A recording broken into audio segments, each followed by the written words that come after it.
Hello दोस्तों, मैं Narendra computer की इस क्लास में आपका बहुत बहुत स्वागत करता हूं। और इससे पहले वाली क्लास में हमारा जो कंप्यूटर में टॉपिक चल रहा था वो चल रहा था इंटरनेट। क्या चल रहा था? इंटरनेट के बारे में हम पढ़ रहे थे और बहुत सारी चीज़ें हमने पढ़ ली थी। तो आज की क्लास में हम पिछली वाली क्लास से आगे बात करेंगे। आज की क्लास में सबसे पहले हम बात करते हैं वेब ब्राउज़र की। किसकी? वेब ब्राउज़र की बात करते हैं। वेब ब्राउज़र क्या होता है? जैसे कि क्रोम होता है, ओपेरा मुनी होता है, फायरफॉक्स होता है। तो ये आपने देखे होंगे। इनका प्रयोग हम तब करते हैं जब हमें इंटरनेट पर कोई भी चीज़ ढूँढनी है ना? तो किसका प्रयोग करते हैं? वेब ब्राउज़र का प्रयोग करते हैं। यह क्या है? एक एप्लीकेशन सॉफ्टवेयर है। क्या है? एक एप्लीकेशन सॉफ्टवेयर है जिसका प्रयोग इंटरनेट पर यानी कि वर्ल्ड वाइड वेब पर मौजूद डेटा को एक्सेस करने के लिए किया जाता है। ठीक है? ब्राउज़र का उपयोग इंटरनेट पर कोई भी चीज़ सर्च करने के लिए, ढूँढने के लिए किया जाता है। इतिहास की हम बात करें तो 1990 में पहला वेब ब्राउज़र आया था और टिम वर्नर्स ली द्वारा नेक्स्ट कंप्यूटर पर इसको चलाया गया था। बाद में इसका नाम बदलकर नेक्सस कर दिया गया था। ठीक है? तो 1990 में पहला वेब ब्राउज़र आया था, उसका नाम था वर्ल्ड वाइड वेब। ठीक है? 1993 में पहला लोकप्रिय ग्राफिक्स वेब ब्राउज़र आया जिसका नाम था मोज़ेक। क्या नाम था? मोज़ेक वेब ब्राउज़र आया था, पहला ग्राफिक्स आधारित था। 1993 में आया था, 1993 में आया था। इससे पहले वाली वीडियो में हमने बताया भी था, है ना? और जो मार्क एंडरसन थे, इन्होंने इसका विकास किया था। इसके बाद जो नेटस्केप का ओपन सोर्स संस्करण मोजिला कहलाया। जो नेटस्केप था, एक वेब ब्राउज़र था, इसका ओपन सोर्स जो संस्करण है वो मोजिला कहलाया। ये मोजिला क्या है? ये भी एक वेब ब्राउज़र है। लाइनेक्स सबसे पुराना वेब ब्राउज़र है जो अभी भी उपयोग में है। लाइनेक्स क्या है? एक वेब ब्राउज़र है, सबसे पुराना वेब ब्राउज़र है और अभी भी वर्तमान में ये चल रहा है। ठीक है? ब्राउज़र के प्रकार एक होता है टेक्स्ट वेब ब्राउज़र और एक होता है graphical web browser. Text web browser होता है, इसमें केवल और केवल क्या दिखता है? टेक्स्ट दिखता है। जैसे कि लाइनेक्स। क्या है? लाइनेक्स जो वेब ब्राउज़र है, ये टेक्स्ट वेब ब्राउज़र है, इसमें केवल और केवल टेक्स्ट दिखता है। 1992 में आया था, 1992 में आया था। उसके बाद दूसरा है ग्राफिकल वेब ब्राउज़र। ये टेक्स्ट प्लस ग्राफिक्स दोनों पर आधारित होता है। किसके आधारित होता है? किस पे? जीयूआई पे आधारित होता है, यानी कि टेक्स्ट पे भी आधारित होता है और इसमें ग्राफिक्स भी आते हैं। इसी के एग्जाम्पल हैं जो भी हमारे क्रोम हैं, फायरफॉक्स है, सफारी है, ये ग्राफिकल वेब ब्राउज़र के एग्जाम्पल हैं। ठीक है? इसके बाद कौन कौन से ब्राउज़र आए, कब कब आए? पहला वेब ब्राउज़र 1990 में आया था। क्या नाम था? वर्ल्ड वाइड वेब, है ना? पहला वेब ब्राउज़र था और CERN ने इसको विकास किया था। CERN ने इसका डेवलप किया था। और बनाया किसने था? तो बनाया था टिम बर्नर्स ली ने। ठीक है? 1990 में पहला web browser Tim Berners Lee ने बनाया था। उसके बाद मोज़ेक आया था 1993 में, 1993 में NCSA ने इसको बनाया था और ये पहला वेब ब्राउज़र था जो ग्राफिकल आधारित था। कैसा था? ग्राफिक्स इसमें आते थे। पहला लोकप्रिय ग्राफिकल ब्राउज़र था कौन सा? मोज़ेक, है ना? कब आया था? 1993 में आया था। उसके बाद आता है एक नेटस्केप नेविगेटर, ये आया था 1994 में। कब आया था? 1994 में आया था। और नेटस्केप जो कम्युनिकेशन कॉरपोरेशन है उसने इसको बनाया था। और उसके बाद ओपेरा आया था 1995 में। ये ओपेरा सॉफ्टवेयर का ब्राउज़र था। उसके बाद इंटरनल एक्सप्लोरर आया और ये माइक्रोसॉफ्ट का था। किसका था? माइक्रोसॉफ्ट का वेब ब्राउज़र था इंटरनल एक्सप्लोरर, है ना? 1995 में आया था। कब आया था? 1995 में आया था। और ये विंडो का डिफ़ॉल्ट ब्राउज़र होता था। क्या होता था? विंडोज़ का डिफ़ॉल्ट ब्राउज़र होता था। अभी वर्तमान में इसको ख़त्म कर दिया गया है। ठीक है? एक सफारी आया था 2003 में। ये एप्पल का ब्राउज़र था। ये मैक में iOS के लिए बनाया गया था। मोज़िला फायरफॉक्स आया था। मोज़िला फायरफॉक्स कब आया था? 2004 में आया था और मोज़िला फाउंडेशन ने इसको बनाया था। मोज़िला फाउंडेशन द्वारा इसका विकास किया गया था। इसके लोगों में रेड पांडा होता है। इसके बाद अवंत ब्राउज़र आया था। अवंत ब्राउज़र ये भी 2004 में आया था। अवंत फोर्स ने इसका विकास किया था। यूसी ब्राउज़र आया था, ये चाइना मेड था।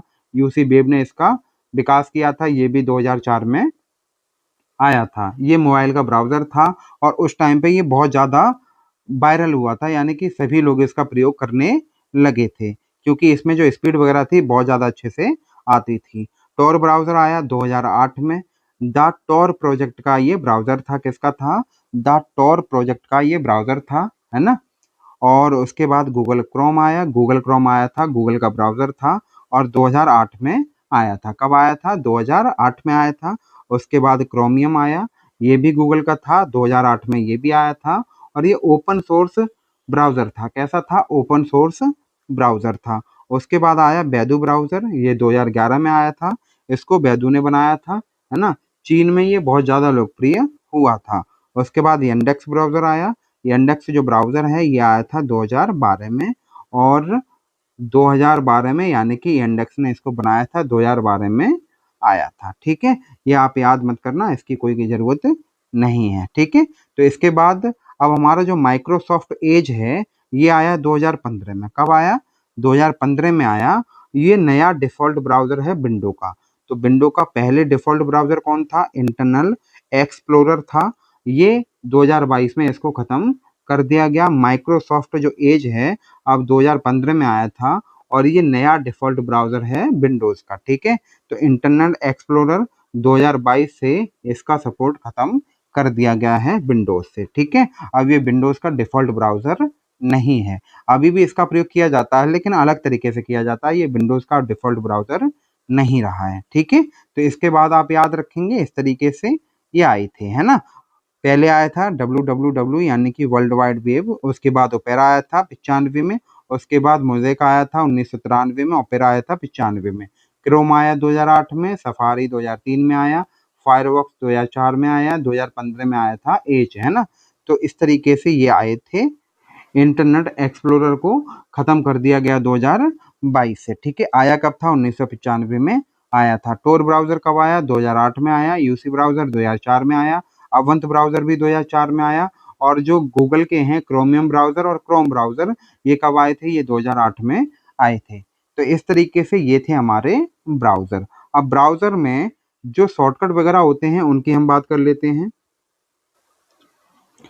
जो ब्राउज़र के बटन होते हैं उनकी हम बात करते हैं। ब्राउज़र में जो फॉरवर्ड और बैकवर्ड किया जाता है, इसका मतलब होता है, फॉरवर्ड का मतलब होता है अगले पेज पर जाना और बैकवर्ड का मतलब होता है पिछले पेज पर जाना। ठीक है, बैकवर्ड का मतलब पिछले पेज पर जाना और फॉरवर्ड का मतलब वर्तमान पेज से अगले पेज पर जाना। रिफ्रेश का मतलब होता है वर्तमान पेज को दोबारा से लोड करना। न्यू टैब का मतलब होता है बहुत सारी वेबसाइट को एक्सेस करने के लिए न्यू टैब हमें ओपन करना पड़ता है। यानी कि एक पे हम मान के चलिए हमने किसी चीज़ को हम सर्च कर रहे हैं और हमें किसी दूसरी चीज़ को सर्च करना है तो हम न्यू टैब ओपन करके उस पे कर सकते हैं। स्टॉप का मतलब होता है जो रीलोड हो रहे पेज को रोकना और एस्केप से इसको हम स्टॉप कर सकते हैं। होम का मतलब होता है यूज़र का मुख्य पृष्ठ से लेकर जाता है। यानी कि होम क्या होता है? होम जैसे ही हम प्रेस करते हैं तो यूज़र को मेन जो पेज होता है उस पर लेकर चला जाता है। एड्रेस बार क्या होता है? जहाँ पे यूआरएल दिखाई देता है, इसे सर्च बार भी बोलते हैं और इसका जो शॉर्टकट होता है वो होता है कंट्रोल एल। ठीक है, डाउनलोड बार का मतलब क्या होता है? डाउनलोड बार का मतलब होता है डाउनलोडिंग प्रोसेसिंग कंप्लीट फाइल दिखाता है डाउनलोड बार में और इसका शॉर्टकट होता है कंट्रोल जे। क्या होता है इसका शॉर्टकट? कंट्रोल जे इसका शॉर्टकट होता है। बीओ पोर्ट की बात करते हैं। बीओ पोर्ट ब्राउज़र में वेब शो करने के लिए एक क्षेत्र होता है जो व्यू पोर्ट होता है। ठीक है, दाईं ओर के टैब पर जाने के लिए कंट्रोल प्लस टैब का प्रयोग करते हैं। अगर हमें दाईं ओर के टैब पर जाना है तो कंट्रोल प्लस टैब या कंट्रोल प्लस पेज डाउन का प्रयोग करते हैं। अगर हमें बाईं ओर के टैब पर जाना है तो कंट्रोल शिफ्ट प्लस टैब का प्रयोग करते हैं या कंट्रोल प्लस पेज अप का प्रयोग करते हैं। अगर हमें हिस्ट्री देखनी है तो कंट्रोल प्लस एच का प्रयोग करते हैं। हिस्ट्री का मतलब ये होता है कि जो हमने विजिट किया है उसको हमें देखना है। ठीक है, बुक मार्क की बात करें तो इसका शॉर्टकट होता है कंट्रोल प्लस डी, है ना? ये वेब पेज को सुरक्षित करने के लिए काम आता है। इससे हम वेब पेज को सुरक्षित कर सकते हैं, सेव कर सकते हैं। और जो इकोग्निटो टैब होता है ये प्राइवेट सर्चिंग के लिए होता है। इसका शॉर्टकट होता है control plus shift plus N. ठीक है, तो ये अभी हम ये ब्राउज़र की बात कर रहे हैं। ब्राउज़र में जो मिनिमम जूम होता है वो होता है 25% और जो डिफ़ॉल्ट जूम होता है वो होता है 100%, है ना? कितने पे डिफ़ॉल्ट होता है? 100% डिफ़ॉल्ट जूम होता है। मैक्सिमम जूम की बात करें तो 500% यानी कि 500% इसमें जूम होता है मैक्सिमम 500% हम कर सकते हैं। ठीक है, तो ये था हमारा ब्राउज़र, है ना। ब्राउज़र की हमने सारी बात कर ली है। इसके बाद हम बात करते हैं सर्च इंजन की। किसकी? सर्च इंजन की बात करते हैं। सर्च इंजन क्या होता है? इसका प्रयोग हम इंटरनेट पर डेटा को सर्च करने के लिए किया जाता है। अब ब्राउज़र में भी जब तक सर्च इंजन नहीं होगा तब तक हम कोई चीज़ सर्च कर पाएँगे? नहीं कर पाएँगे। तो सर्च इंजन की, जैसे कि हम जानते हैं गूगल का नाम तो सबने सुना होगा, तो गूगल क्या है? सर्च इंजन है। तो गूगल पे अगर हमें कोई सी चीज़ सर्च करनी है, कोई चीज़ ढूँढनी है, तो हम गूगल पे ही तो लिख कर भेजते हैं और वो सर्च होकर आ जाती है। तो सर्च इंजन वो होता है जिसका प्रयोग हम इंटरनेट पर डेटा को सर्च करने के लिए करते हैं। ठीक है, इंटरनेट संसाधनों जैसे कि वेब पेजों, समाचार, प्रोग्रामों, चित्रों के विशाल डेटाबेस को संदर्भित करता है और वर्ल्ड वाइड वेब पर जानकारी खोजने में मदद करता है। यह एक इंटरनल सॉफ्टवेयर है जो वेबसाइट में इनबिल्ट होता है। ठीक है, कैसा है? इंटरनल सॉफ्टवेयर है जो वेबसाइट में इनबिल्ट होता है। अब हम बात करते हैं कि कौन कौन सा सर्च इंजन है और कब कब आया था, किसने बनाया था। सबसे पहले आया आर्ची सर्च इंजन। कौन सा आया था? आर्ची आया था और ये आया था 1990 में। कब आया था? 1990 में आर्ची सर्च इंजन आया था और इसको बनाया था मैकगिल यूनिवर्सिटी के एक लड़के ने, है ना। एक स्टूडेंट ने बनाया था, मैकगिल यूनिवर्सिटी के एक स्टूडेंट ने बनाया था और ये पहला सर्च इंजन था, है ना। अगर आपसे पूछे पहला सर्च इंजन तो वो है आर्ची। अगर आपसे पूछे पहला ब्राउज़र तो वो है www वर्ल्ड वाइड वेब। किसने बनाया था? टिम वर्नर्स ली ने इसको बनाया था और आर्ची जो है इसको बनाया था मैकगिल यूनिवर्सिटी के एक स्टूडेंट ने। ठीक है, याहू की बात करते हैं। याहू आया। याहू एक सर्च इंजन है, 1995 में आया था और ये यूएसए का है। किसका है? यूएसए का सर्च इंजन है। शुरू में ये बहुत ज़्यादा लोकप्रिय हुआ था। उसके बाद गूगल। गूगल कब आया था? गूगल आया था 1998 में, 1998 में आया था।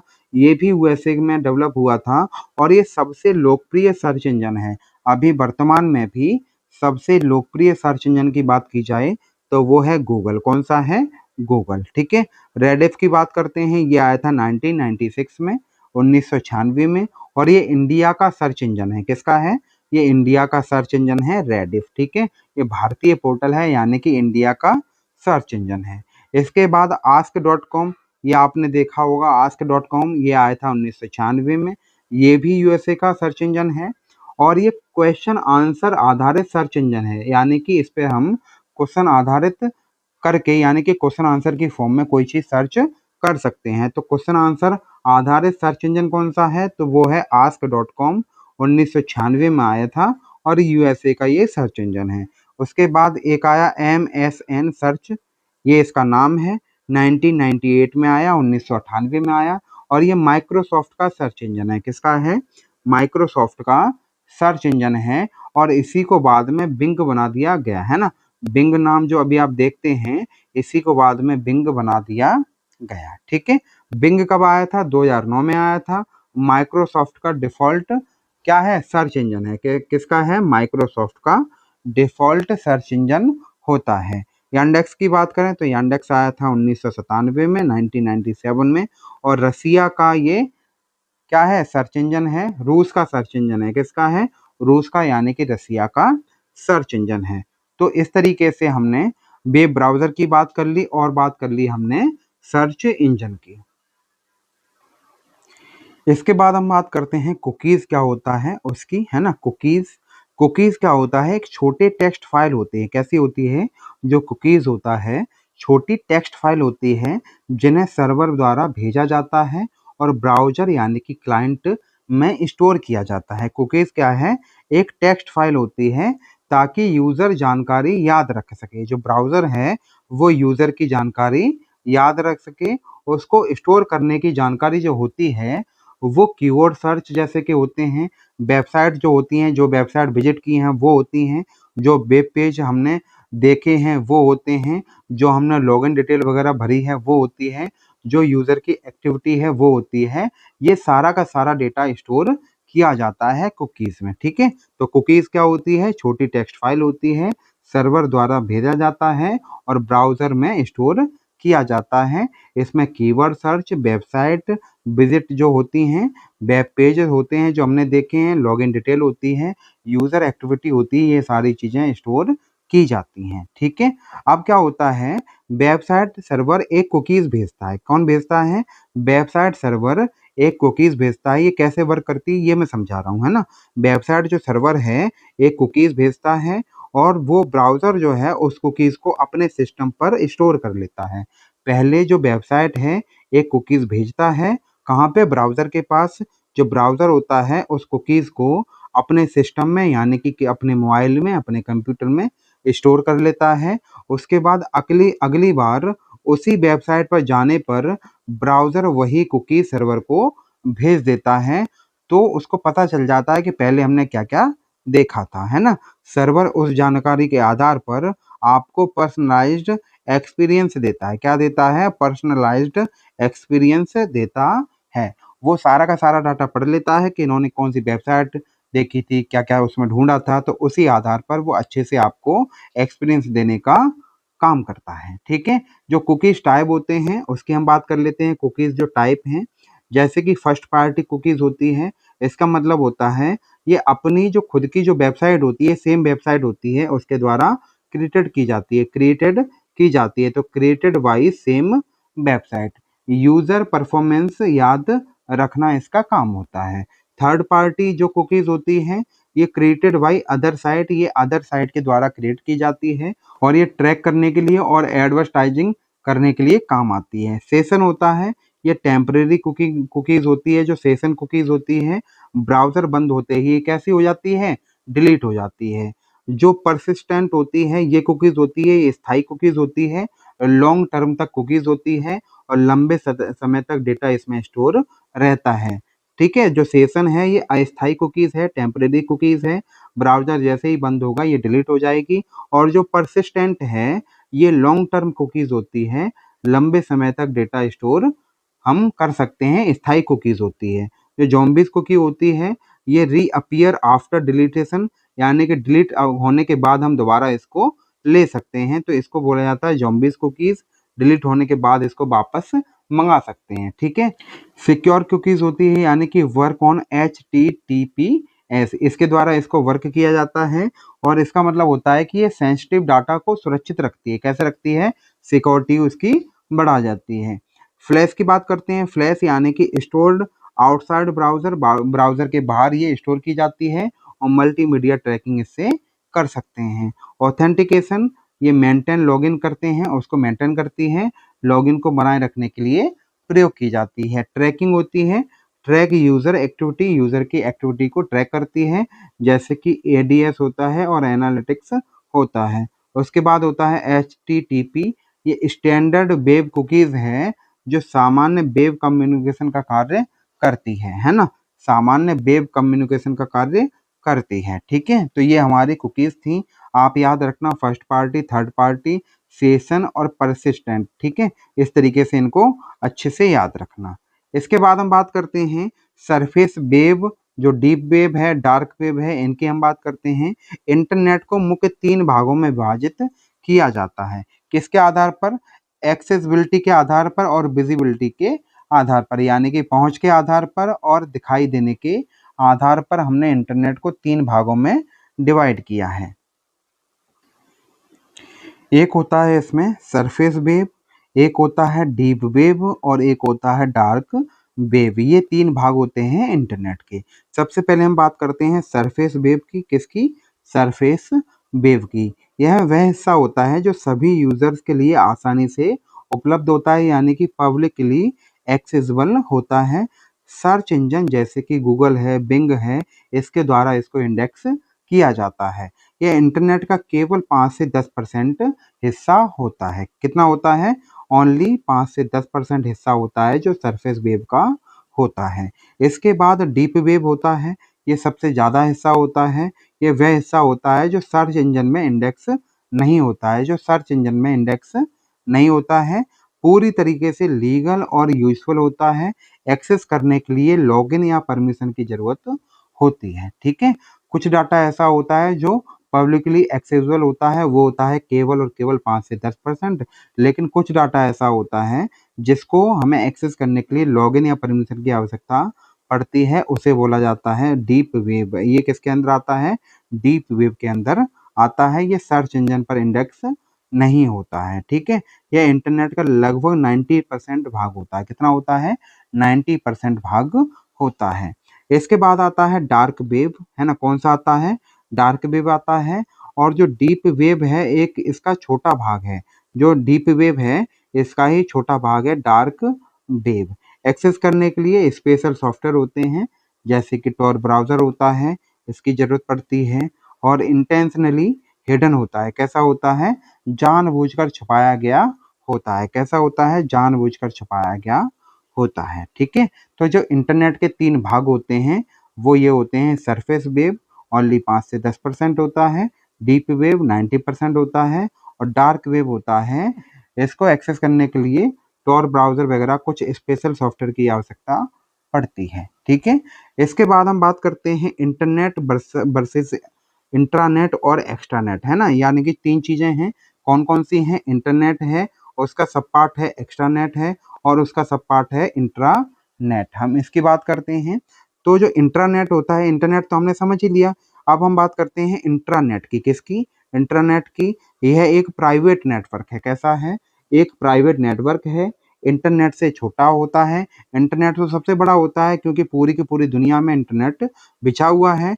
तो इंटरनेट से छोटा होता है इंट्रानेट, और किसी कंपनी के कर्मचारी जानकारी शेयर करने के लिए इसका प्रयोग करते हैं। किसी कंपनी के अंदर कोई जो कर्मचारी होते हैं वो जानकारी शेयर करने के लिए इसका प्रयोग करते हैं इंट्रानेट का। किसी फर्म या किसी कंपनी द्वारा इसको संचालित किया जाता है। जो एक्स्ट्रानेट होता है, एक्स्ट्रानेट, यह इंट्रानेट का कलेक्शन होता है। क्या होता है? Collection of intranet. इंट्रानेट का कलेक्शन होता है। यह एक ऐसा निजी नेटवर्क है जिसमें बाहरी पार्टियां जैसे कि साझेदार ग्राहक, इनके लिए खुली पहुंच होती है। जो बाहरी पार्टियां होती हैं इनके लिए खुली पहुंच होती है, और संगठन के इंटरनेट तक पहुंच की अनुमति होती है, ठीक है। तो ये होता है हमारा इंटरनेट, और ये होता है हमारा एक्स्ट्रा नेट, ठीक है। अब तीनों में थोड़ा सा अंतर कर लेते हैं।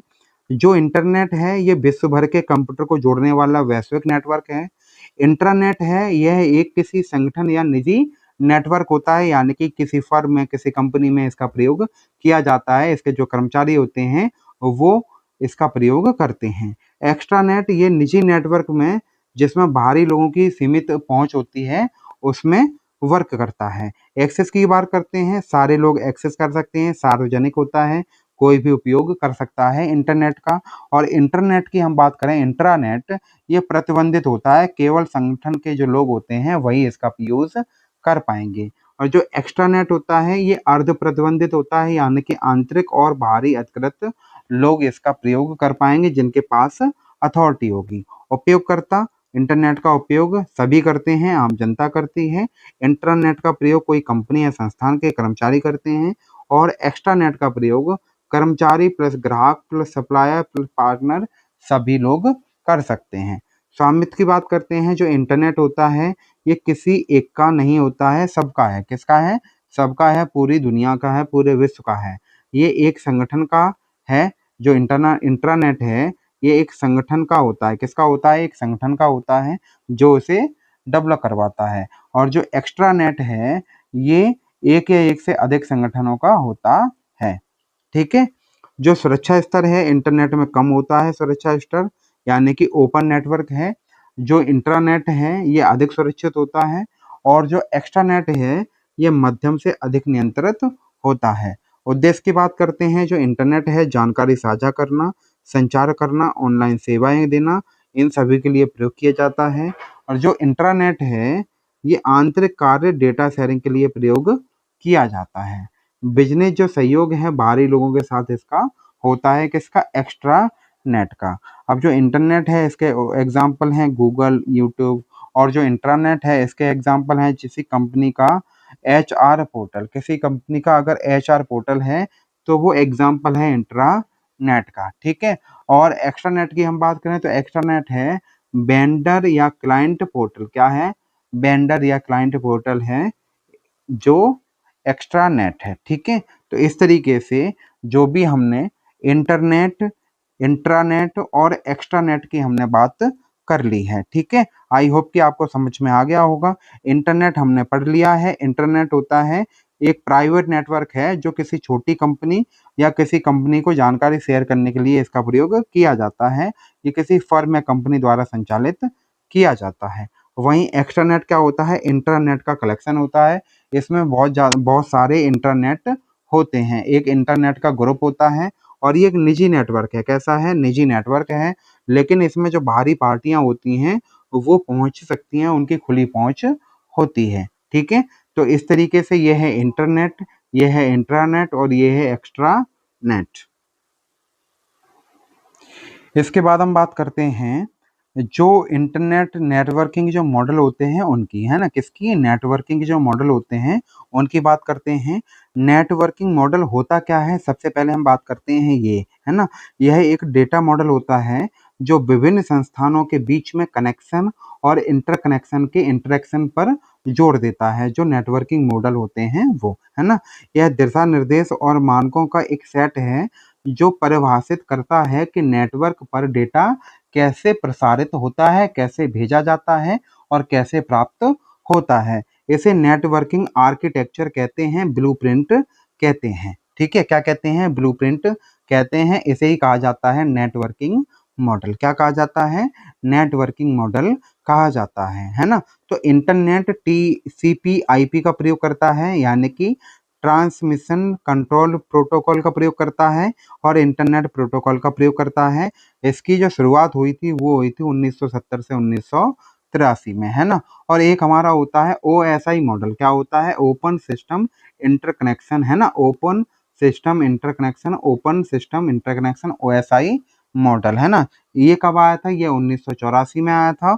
और जो TCP/IP मॉडल है इसकी शुरुआत हुई थी 1970 से। कब से? 1970 से इसकी शुरुआत हुई थी। ठीक है, जो TCP/IP है इसका विकास 1970 के दशक में बिंट सर्फ और बॉब ई कान ने किया था, है ना। किसने किया था? बिंट सर्फ ने किया था और बॉब ई कान ने किया था 1970 में।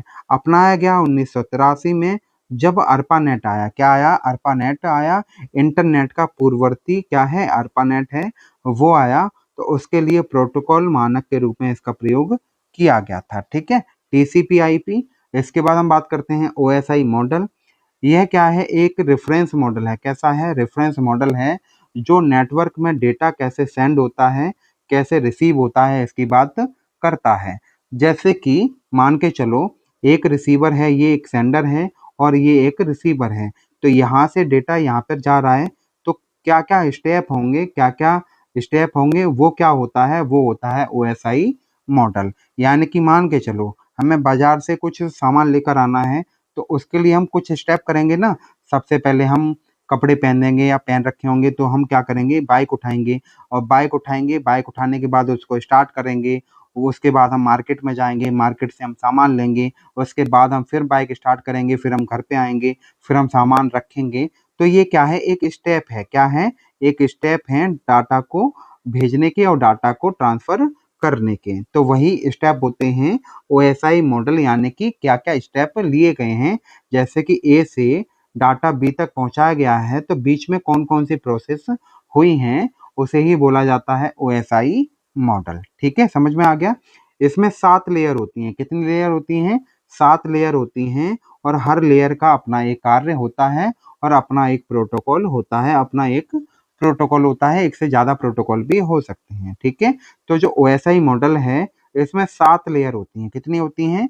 7 लेयर होती हैं। ये क्वेश्चन कई बार एग्जाम में पूछा गया है। नेटवर्क कम्युनिकेशन को समझना, आसान बनाना इसका काम होता है। किसका? OSI मॉडल को। और डिफरेंट डिवाइस के बीच में कंपेटिबिलिटी बनाना इसका काम होता है OSI मॉडल का। ठीक है, ट्रबल शूटिंग के दौरान नेटवर्क प्रॉब्लम को आइडेंटिफाई करना और फिक्स करना किसका काम होता है? OSI मॉडल का काम होता है। ठीक है, तो ये था हमारा TCP/IP मॉडल और ये है हमारा OSI मॉडल। ठीक है, तो इस तरीके से ये हमारा आज का लेक्चर है कंप्यूटर का। आई होप कि आपको क्लास अच्छी लगी होगी और इसका जो नेक्स्ट क्लास आएगी उसमें हम टीसीपी आईपी मॉडल के जो लेयर हैं उनकी बात करेंगे, जो ओएसआई मॉडल की 7 लेयर हैं जो अभी हमने बताई हैं, इनकी बात करेंगे, कौन-कौन सी लेयर होती हैं, क्या-क्या वर्क होता है, क्योंकि थोड़ा-सा डीप में हमें पढ़ना पड़ेगा, ठीक है? तो आई होप कि आपको क्लास अच्छी लगी होगी। क्लास आपको कैसी लगी कमेंट सेक्शन में कमेंट करके ज़रूर बताना, ठीक है? मिलते हैं नेक्स्ट क्लास से। Thank you.